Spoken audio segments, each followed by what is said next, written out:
Right, welcome back, tubers. We're back. It's Monday. Last week's videos went very well. A lot of people like what Barney was talking about. Don't know why. But the transit video as well, where our case studies, a lot of people are talking about them for some reason.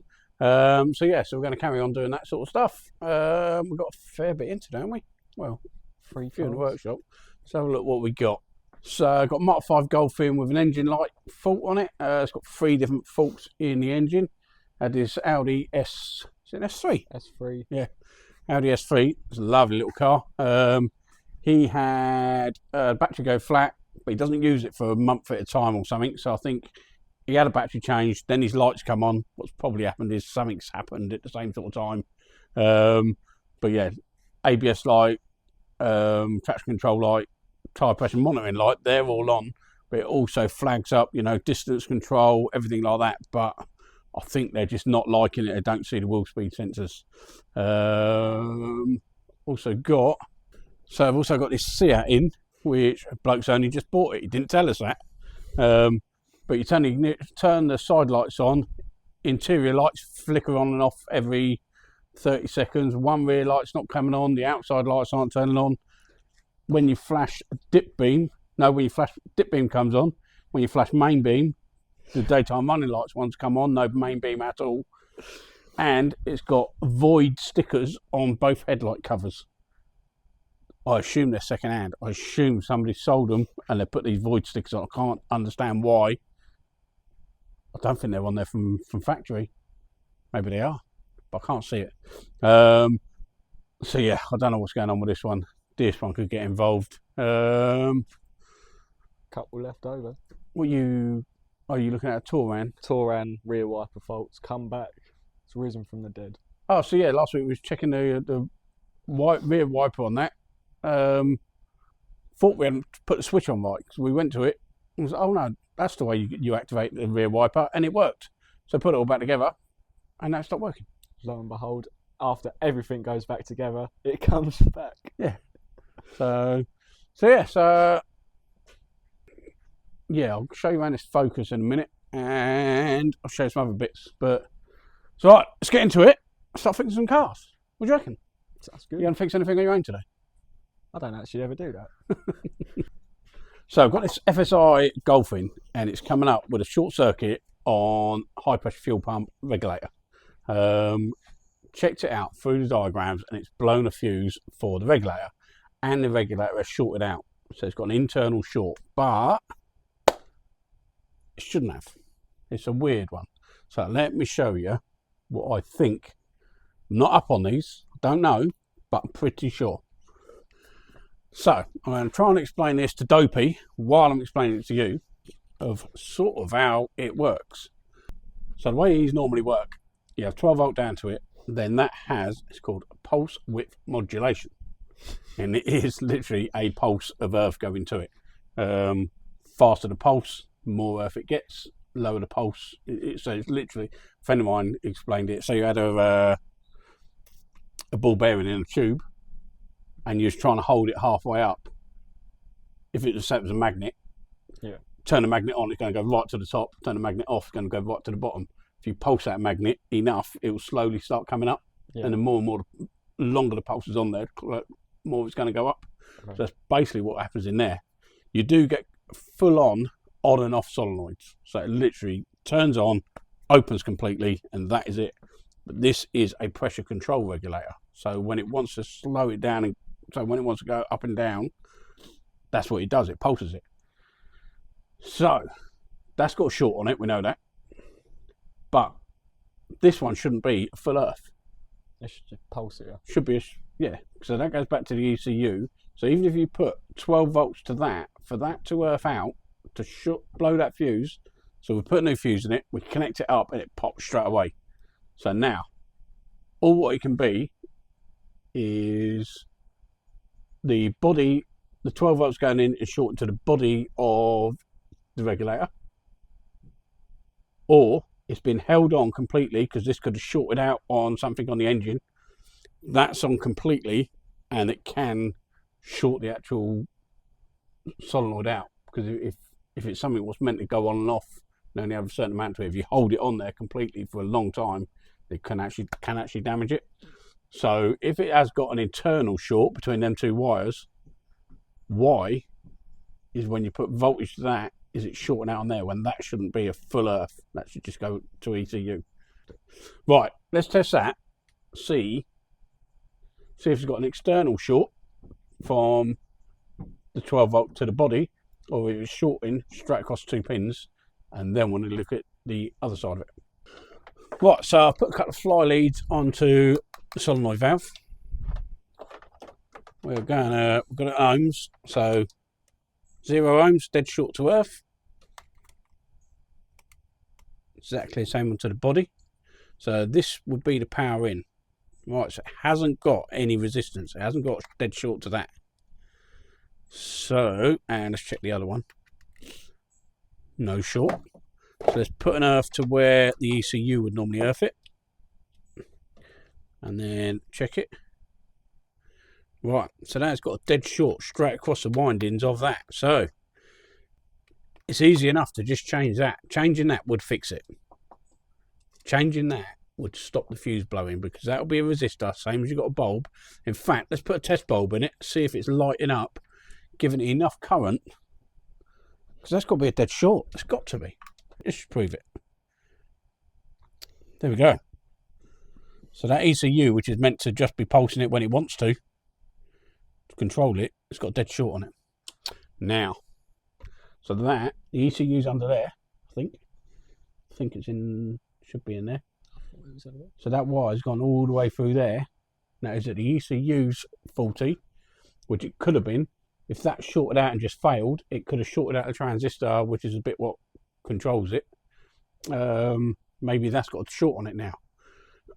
So fitting that will not fix that. So we need to find out whether the wire is shorted or the ECU's got an internal fault. So we know this hasn't got short. We know that this is shorted. It's not external. It's not shorting out to earth. It's shorting out to each other. But this shouldn't have a full earth to it. Now, like I was just saying, has that shorting shorted out the transistor inside here and that's gone dead short to earth? Or, because if it has, fitting a new one of them, it's still not going to fix the fault, because it's not going to be a controlled solenoid anymore. Or has this wire somewhere shorted out in the engine bay?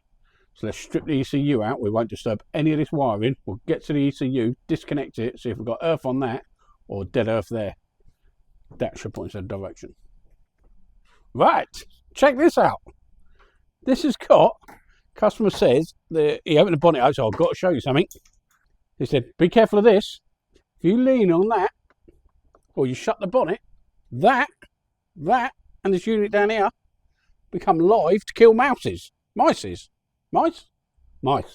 So, I don't trust it. I ain't going anywhere near them. Luckily, it's an ABS fault, so we ain't got to go really in here too much, but I've never seen that. Apparently, makes some noises, attracts mice. Mice go to that, zap themselves, drop the carrot. so yeah, I've never seen that. Luckily, the bloke told us about it, because I'd have ended up touching it. In fact, we'll get Barney to touch it anyway. So, Barney stripped the ECU out, stripped all the scuttle off, all the wipers off, and etc. Got the ECU out. This is the wire what's got the dead short on it, purple and brown. Just hold down there, onto our probe. Dead short. So, turn off a sec. If we disconnect this and the earth path goes, we know that it's coming out of the ECU. If we disconnect it and the earth is still there, we know it's shorted between here and here. It'll be somewhere down, sort of under the battery, or touching somewhere. So let's disconnect that. So as you can see, dead short. And the short's gone. And it's back. So that proves that's got a dead short in it. So the issue we got is, car's not worth a lot of money. I can get a second-hand ECU just to double check what we're thinking. It'll be a quick, easy test. No point in doing any more testing. But we need a valve for the high-pressure fuel pump, or it comes with the pump itself. I'm not really sure. There's a couple of other wires fixing as well. by the time we do that, get an ECU, either clone the ECU, you know, or maybe do a repair and swap over whatever's broken in there, maybe the transistor.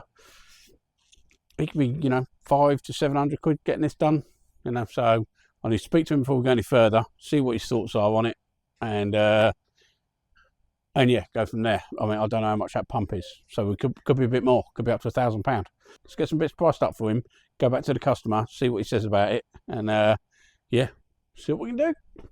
So here's lovely S3. Customer bought it in, said that he goes away on holiday for a month at a time roughly, and he come back, battery was gone, had a new battery fitted, but he's not really sure what's going on.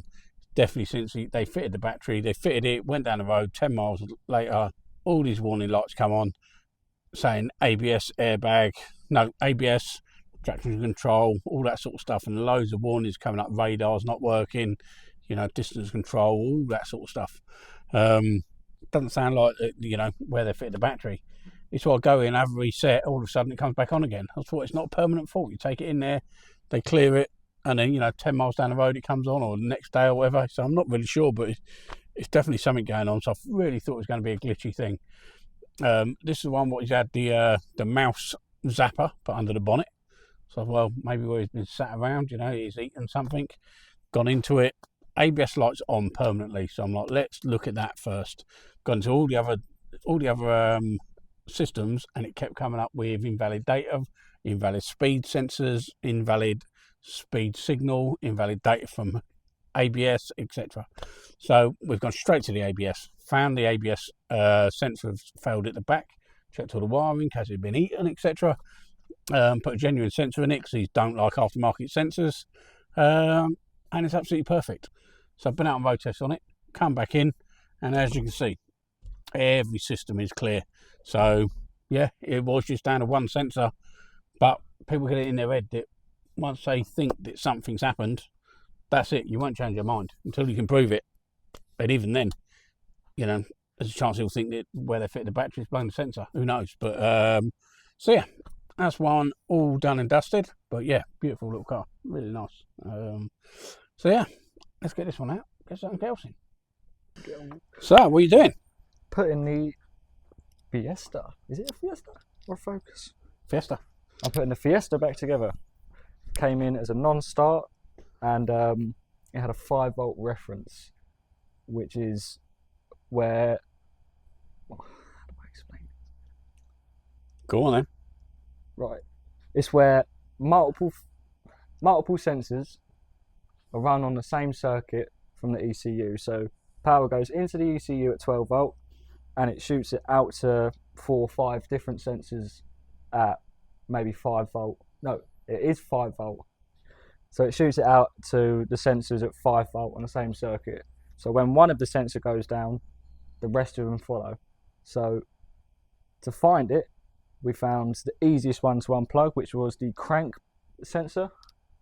So we plugged the multimeter into the crank sensor, which came up to 2.5 volt, which is we already knew we had the reference on it. They were run on a reference, so we knew that one of them was going to be down, and we just had to wheedle them down until we could find out which one in the block was down, which we worked out was the fuel pressure sensor, which is right at the back of the engine. Obviously the last one we went to. The last one we went to after hours of work, which was the biggest nightmare one to get to. It was obviously going to be that one, but I think we showed it in a couple of videos ago. There was coolant everywhere, so they've obviously had a coolant leak. It's gone into the sensor, and it's done the sensor in. So yeah, we'll put a sensor in it, and yeah, let's see if it starts when it does it then. But yeah, see, that's about right, isn't it? So yeah, well, it means you're learning something, doesn't it? Oh yeah, yeah. These are a lot more. You should pay me, really, shouldn't you? For fucking what? For teaching you. Have a laugh. Oh well. I have to buy my own tools. That's all I'm going to say. Everyone has to buy their own tools. Yeah, well, just saying. It's the only trade where you have to spend about 40 grand on tools to earn about 40 grand a year. Yeah, I know, it's ridiculous. An accountant has a pencil. That's it. Right, so Safira C63 plate. Got an engine ECU to program on it. So we've got a reset used one. We've got it connected by Ethernet cable all the way up to interweb. So Alex up at Impact Diagnostics is going to try and remote program it for us. So we've got it all connected to the ThinkCar X10. See if he can do it for us. I've sent my code off to Alex at ThinkCar, and he's connected. So he's up in his workshop connecting up his Vauxhall computer, genuine Vauxhall, and basically it's going to think that it's connected to my car. Anything he needs doing in between, he can just message me on here. So we haven't got to stay on the phone, we haven't got to do anything. He'll work out what he needs to do and start working through it for us. So let's see how long it takes. So he's asked for the reg number: Lima Kima Kilo 63 Whiskey. So this tool, ThinkCar, I've been using it for a long time. We're a big supporter of Alex as well. We don't get anything free off him, we do pay for it. But yeah, so this car the other day, we had to program an ECU in on a Focus. Normally when you do them, you've got to try and unlink everything, relink it, encode and outcode. So you have to pull the code, go and transfer it, make sure the outcode they give you, then you've got an encode, we should decipher, put it back in. I literally went into body control module, I fit a second-hand ECU, went into body control, pressed module installation, and I thought I pressed the wrong button. So, but you have to go through the sequence. I was going, yes, that's all learned. And then expectation as a reassigned car module. So, right, you found out what car it is. So yeah, so I was just clicking through it, going, oh, I need to come out this part. Click through it, immobiliser light went out, it started. It was as simple as that. Normally you need 2 keys to be able to program it, etc. This tool just went in, bosh, connected a second-hand ECU straight to the car, everything programmed in. Brilliant. So yeah, cracking little tool, and bi-directional. So he's asking if it's a bladed key or not. It's a yes. So yeah, bi-directional. I can, if I had something that I could do which somebody else with one of these couldn't do, you had say somebody didn't have a basic VCDS, a VAGCOM, and they know that it does one specific task. Somebody can come in here and say, oh Bob, you got VAGCOM, I'm just plugging into mine, can you plug into yours, and then program my car up for me. So yeah, very similar to what he's doing now. He's plugged his Vauxhall tool in, I'd plug my VCDS in, and it would just do what they need to be done, as if the car's in front of us. So he's just managed to pull the pin code out of the car for us. So I did talk to him about pulling the pin code and possibly programming. I don't know if he's going to go ahead and program it, or he wants me to program it now I've got the pin code. So what he's done so far, he's pulled the pin code out with another tool. I think it's the IMOD version of this tool. Now he's logging into his Vauxhall software to be able to program that in. And there we go. So Alex just finished his programming. It does take a bit of time. There's a couple of procedures we've just got to go through, learn the clutch, etc. But apparently that is near enough it. So she's running. So these services are brilliant, really. You know, you can, like I say, bi-directional and stuff. So Alex has managed to program this now, and we should be able to finish our bits up on it. And yeah, see how we go with it. But obviously this is not a free service. If we start doing favour for everyone, you know, it becomes a pain. So I'll pay Alex for doing this. If somebody needs me to do something, they pay me. You know, it's I don't know. I think the maximum I've ever paid is about 80 quid to have it done. If it takes an hour and a half, something like that, you know, you've got to pay people's time. But again, the favours don't work out right if you're doing it that way, you know. So we find it a lot easier. We do something for somebody, we'll just charge them, etc. So she's a runner, so I can get this one out now, or get the ECU bolted in it stuff, and then move on to the next one. But I just thought I'd show you that.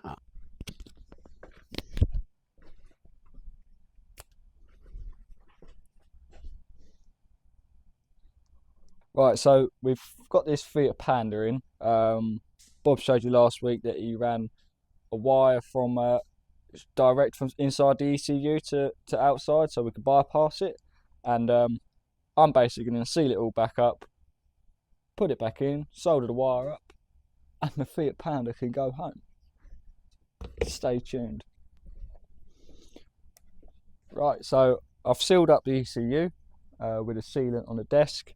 What I'm going to do now, I've got to put the ECU back in into its original spot, and once it's in there, obviously we've got to solder this wire up, and then the Panda is done and dusted. So I've got the ECU back in, I've taped the loom back up, and I've taped the bypass to it, so it now won't rub against anything in the car, and it should be good for the rest of its life. So now all we need to do is get this car back to the customer. The job's a carrot. I was going to do this Corsa. It's a Corsa 2014 with got a bit of a slight running fault. No warning lights on, no nothing. They've sent to their local garage. They said they've got no communication with it. As long as we can get communication back to the engine ECU. So communication obviously means that the diagnostic tool will might talk to ABS and airbag and body control, but not talking to the engine control unit, which is the one what then stores its codes, calculates what it thinks is wrong, and then tells your scan tool what it suspects the fault is, and then you can go ahead and determine what you think it is, do all your testing, etc. from there. But I plugged it in and there's nothing wrong with it. It's talking correctly. Everything's communicating as it should do. So you can get it. So all the computers talk to each other. So when you turn the ignition on, the body control reads a key.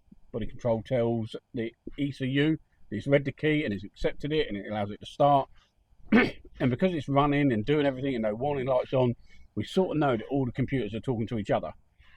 But then sometimes they run the communication, instead of going down the main data bus communication line, they go down their own communication line just for diagnostics. They call that K line.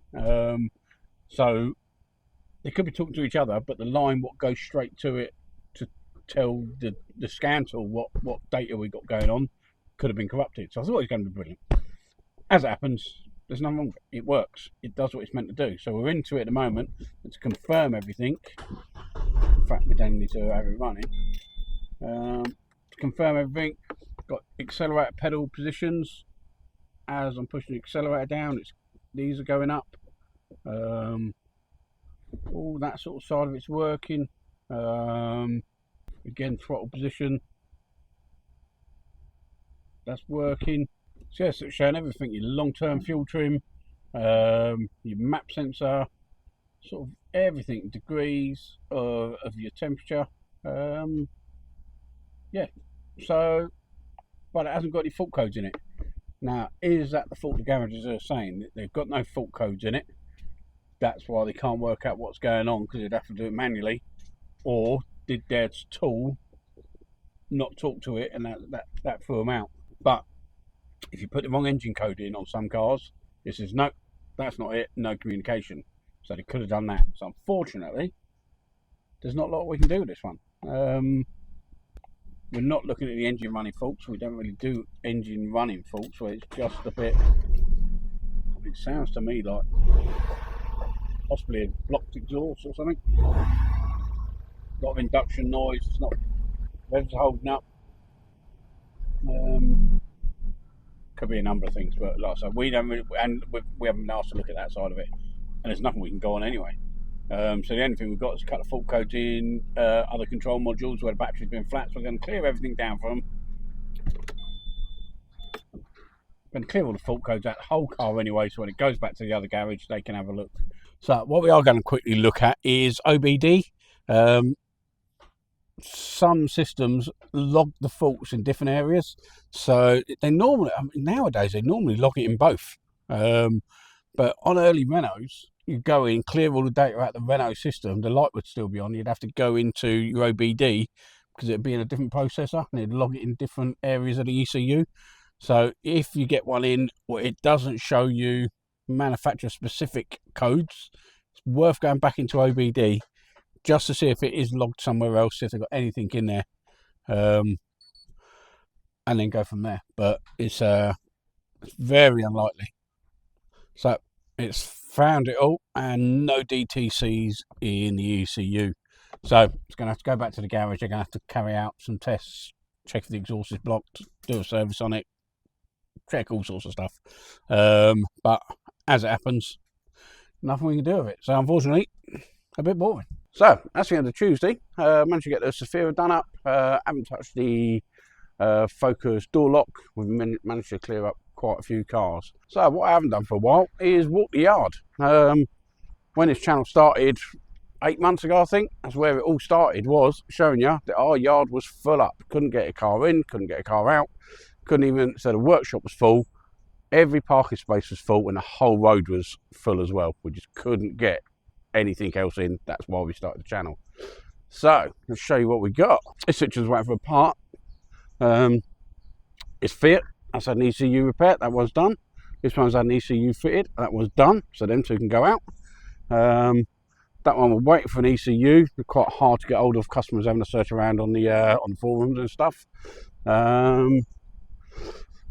This one's in for tomorrow, so it's already turned up. We can get it straight in the workshop. Workshop's clear. And this one I've got to have another look at tomorrow. It's playing about. And then what else we got? Smart car's in for next week. They've dropped it down early. Fiesta's done. Focus is done. White one's meant to be gone. That's one I sold ages ago. And that is our Transit Connect. So that's one we're going to be showing in the channel in the next couple of weeks. So yeah, thanks very much for watching. And like I said, the channel's built all right over the last few weeks since we had Barney in here. We've got into a bit of a flow doing everything. Everyone seems to be quite happy with what's going on. So the business has changed around. We're not full of cars. You know, we've got a nice empty work bay in there at the moment. So we've got three available. I've got one case study I'm just recording up. So yeah, but apart from that, you know, it's done what it's meant to have done. Cleared the yard. We can get cars in and out. Workshop's nice and clear. We're running nice and smooth. And yeah, it's all down to sort of showing you guys and, you know, all your interest in it. So thanks very much for that. You will see on Friday, yeah, we've got another video coming out Friday. We're going to do a bit more on and off the cars, me and Barney, like we did last week. And then we've got a case study coming out, which is this Citroen with a heater blower fault. So yeah, thanks very much for watching, and we will see you on Friday.